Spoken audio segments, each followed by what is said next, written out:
Welcome sa ating day 4 dito ngayon sa Marinduque, Philippines. Ngayon naman, napag-isipan namin na bago umuwi ng Maynila, mag-around Marinduque kami kasi ang Marinduque ay maliit na probinsya lang. Kaya kayang-kaya namin siyang libutin na buong maghapon. So, from Mugpog, Bintakay, papunta kami ngayon sa Santa Cruz. So, nilibot namin from Mugpog to Santa Cruz, tapos susunod sa Torrijos, sa Buena Vista, Sagasan, Buwak, and papunta na kami ulit sa Mugpog.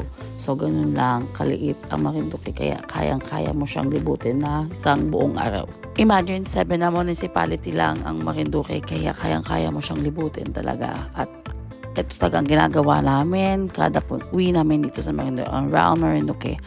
Ito ngayon kami sa Elephant Island, na napaka-popular na Elephant Island. Nasa middle of the island, na sabi nila ang mga mayayaman lang ang kayang makapag-check-in dito.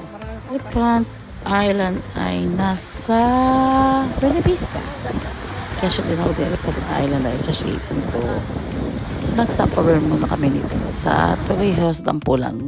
Napakaganda ng view dito. Kita-kita mo ang dagat na napaka-blue at ang mga puno ng coconut. At sa lugar nito ay napakadaming mga baka.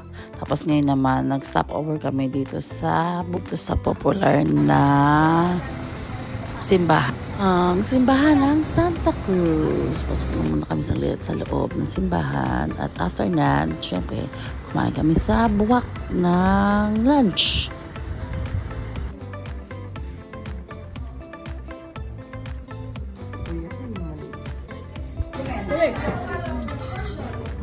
Don't worry,